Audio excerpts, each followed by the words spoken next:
This is a quick 2-minute tutorial on unboxing the TMS electric patient chair.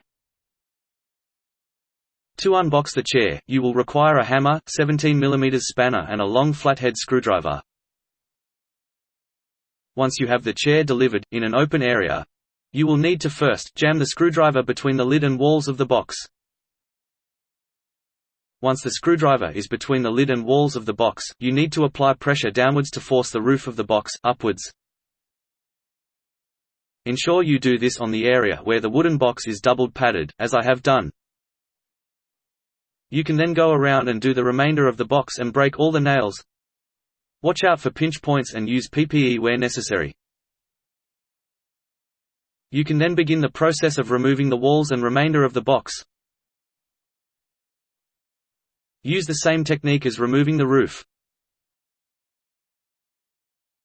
As you remove the remainder of the box, remain aware of the nails pointing out of the walls of the box. You can use the hammer to hammer the nails away from you. The next step is to remove the nuts from the bottom of the chair's pallet. Use the 17 mm spanner to undo the nut. Don't forget about one more nut, at the front of the chair. As you start to undo the nut and it gets progressively looser, you will be able to grip it and twist it off with your hand, if that seems easier than using a spanner. Once the nut has been removed, you will need help from one other person to lift and move the chair to the practice room. When lifting the chair, ensure you lift from the metal at fixed points on the chair. Use proper lifting technique and always use another lifter to help.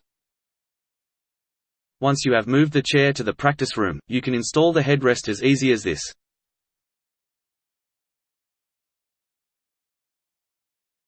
The chair extends automatically when the foot pedal is pressed. Be sure to leave enough room around the chair.